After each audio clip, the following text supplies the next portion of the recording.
Senator, as referenced earlier, we will be looking at the full scope of fraud. Answer my question, Counselor. Is that the sort of thing you're going to look at?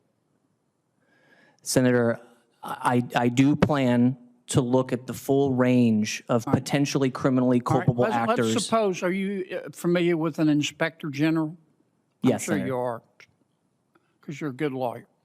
Let's suppose, and you're aware, I'm sure, that inspectors general act independently of a cabinet secretary under the law. I think it's 5 U.S.C. section 417 can only overrule an inspector general if what that inspector general is doing. Today on Capitol Affairs TV, we take you inside a heated Senate Judiciary Committee hearing where Senator John Kennedy of Louisiana goes head-to-head with COLLIN McDonald, the nominee for Assistant Attorney General of the National Fraud Enforcement Division. Kennedy doesn't hold back, pressing McDonald on the nation's most pressing fraud enforcement issues and demanding answers that could shape the future of the division. With probing questions and intense exchanges, this hearing exposes the challenges and controversies surrounding federal fraud oversight. Stay with us as we break down every critical moment, every pointed question, and every response that could impact how America fights fraud. This is not just a confirmation hearing. It's a Senate showdown you don't want to miss. Have your say in the comments section. Don't forget to like and subscribe. On your nomination, what kind of fraud are you going to go after? Senator, the core that I would say that we're going to go after within this division initially as we build out will be taxpayer-funded programs such as Medicaid, such as the SNAP program, and other subsidiary HHS, USDA, et cetera, programs. We will be putting our view there. Who's going to make the decision about which of these specific types of fraud you go after?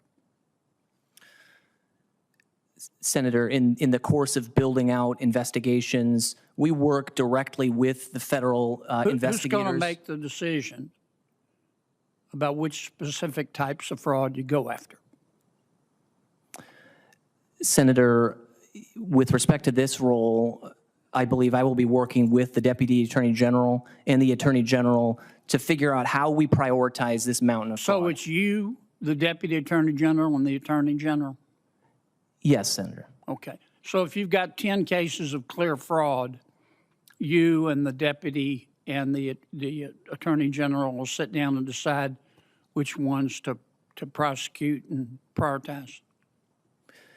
Well, Senator, when it comes to the case level, that work happens within our line AUSAs. Counselor, I got 5 minutes. No disrespect. You're a good guy. Answer my question. At the programmatic level and as we build out the division, those decisions will be made with the Deputy Attorney General and the Attorney General. With respect to specific case questions, do you already have cases in mind? I do not have cases in mind, Senator. Okay.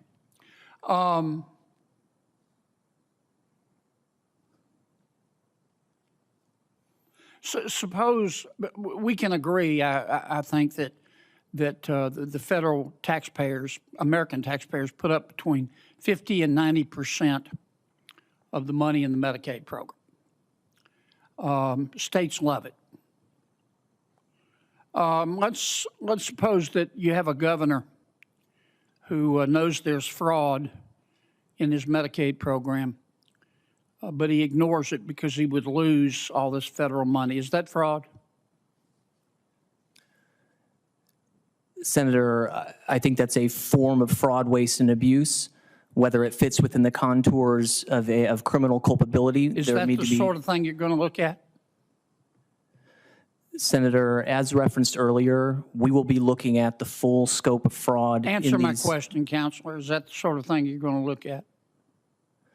Senator, I do plan to look at the full range of potentially criminally culpable actors. Let's suppose, are you familiar with an inspector general? Yes, I'm sure Senator. you are, because you're a good lawyer. Let's suppose, and you're aware, I'm sure, that inspectors general act independently of a cabinet secretary cabinet secretary under the law. I think it's 5 USC section 417 can only overrule an inspector general if what that inspector general is doing is dramatically hurts the U.S. interests or some sort of pretty language like that. Let's suppose an inspector general comes in and cabinet secretary or senior official says to an inspector general, I want to know what cases you're investigating. And you have to tell me. And if any of them are going to impact me in terms of my reputation, I'm going to pull you off of them. Is that fraud? Senator, I would see that as a form of conflict of interest to the extent that that'll look bad for the cabinet secretary.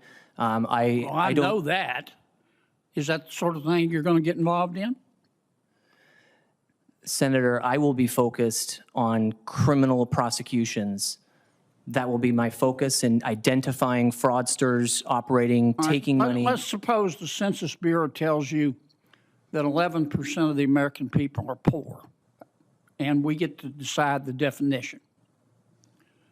But we're going to exclude about 80% of the federal benefits that we give to folks in determining this 11%.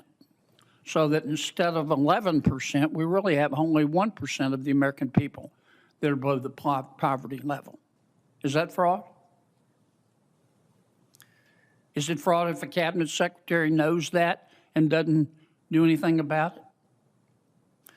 Senator, there are a range of criminal tools that the Department of Justice can bring to bear. Is that fraud? Fraud in the classic sense of executing a scheme to defraud a government program, probably not. Is it right? No, it is not right. Is it moral? No, it is not, Senator. Is it ethical? Senator, Does not seem ethical to me, Senator. Thank you for your indulgence, Mr. Chairman. Senator Ronald. Have your say in the comments section. Don't forget to like and subscribe.